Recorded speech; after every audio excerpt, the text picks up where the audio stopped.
This is Soul Mechanics, practical tune-ups to be a healthy human, and I'm your host, Kate Foley.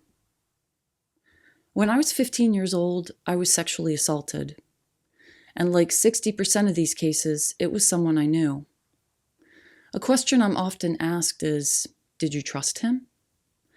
I came from a very violent household, so trust wasn't something I understood, but violence wasn't something I understood either. The dynamic was just familiar to me. Sexual assault is a very polite and friendly way to describe the act and events leading up to and around it. I'm sure many people who have experienced it feel that way, and too few people say the word rape knowing what it actually means. Every now and then, I hear someone use the word rape to describe something benign, like being swindled in a transaction at the hardware store. I bristle every time I hear it, and I think, oh, if you only knew what that word feels like. But we're all ignorant in some way or another. It just depends on your experiences and perceptions. During that time, over a period of 4 years, I would become intimately acquainted with violence, shame, humiliation, manipulation, and imprisonment by this person. He would eventually convince me that I didn't matter. I didn't have the vocabulary to express the dynamic in which I was involved. I was very young, 15 years old after all. But I knew. And one day I was thrust from an innocent, playful, imaginative little girl to a lost, bewildered, cynical, disembodied, vacuous shell. I felt fragile and irritated all the time. Looking back, I was in a perpetual state of grief, shock, and apathy. I didn't want to be here anymore. I didn't want to live. I just wanted to disappear.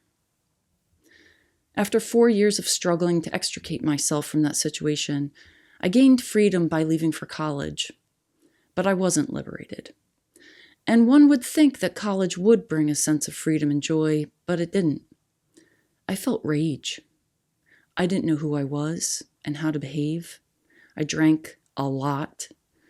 I was also recovering from severe head trauma from a car accident where I was the passenger and the driver was, guess who?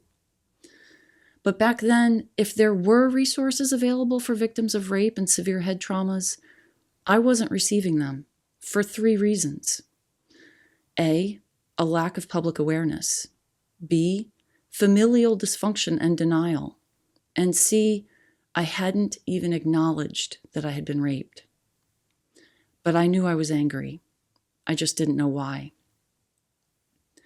My rage oozed into all of my relationships and my academics. It fueled me and exhausted me. I couldn't concentrate on anything for any meaningful period of time. And to be honest, I don't even know how I graduated from college. I was so wired, depleted, and distracted.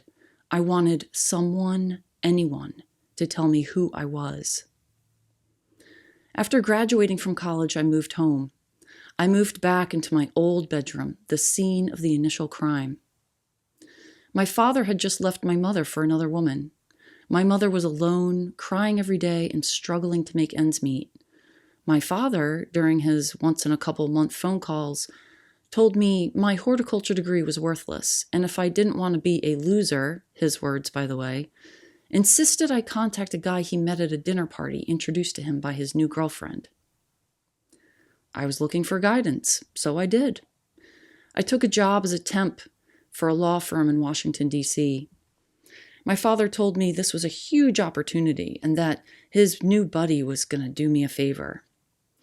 About 2 weeks into the temp job, commuting over an hour each way every day, I sank into a very deep depression. I didn't know what was happening to me. One day, I just couldn't get out of bed. I had no motivation. And I don't mean sitting and watching TV all day. I mean staring at the blank walls and wanting to disappear. Sitting outside on a hot July day, I couldn't even hear the locusts swarming over the white noise in my head. The sun burned my skin, but I didn't feel it. During one of my confused and tearful rages, I broke a picture frame of myself as a little girl. I took the shards from that glass frame and cut myself, right on the side of my head, just behind my hairline. an ironic act that only makes sense now after 27 years. The next day, I called into the law firm and I told them I wasn't coming into work. My dad's buddy called me within minutes and screamed at me on the phone, calling me a loser, and a couple other reminders of my relative position. I was so despondent, I just said, "Okay," and I hung up the phone. I returned to my gray ambiguity and closed my eyes for days. Shortly after that incident, my mother urged me to get a low-stress job and to see a therapist. So I got a job at a coffee shop and began therapy for the first time in my life. Well into the weekly sessions, I was talking about my teenage years, and I described the events that happened at home and in my relationship at the time. I will never forget the look on my therapist's face. It was one of surprise and concern. She leaned forward and she said, "Kate, has anyone ever told you that you were raped?" I said, "I thought that only happened with strangers." That moment was the beginning of a long and painful but eventually rewarding education. As I move along through life, I realize in no way is my history unique. Through private practice, I've worked with countless people with histories of sexual assault, physical violence, and emotional abuse. About 1 in 2 women have a history of sexual assault. This statistic doesn't make it normal or in any way acceptable. Many women to this day experience confusion, doubt, and shame about admitting that they have been raped. And since the word trauma has become yet another diluted term, the legitimacy of something so horrific often gets buried. Also, no woman wants to become a part of this astounding statistic. The mere verbal admission of being raped takes an incredible toll on a person. It isn't just acknowledging a violation. The mere verbalization has deep and lasting consequences. Our bodies understand danger, and our natural response without thinking is to defend ourselves, run away, or freeze. Our bodies crave safety and nurturing, and we lean into this without analyzing. Traumas like sexual assault aren't isolated to the actual event. The trauma may be exacerbated by the victim's support system or lack of it, careless and insensitive treatment from practitioners, law enforcement, and/or the media. Insensitive questions like, "Why didn't you report that?"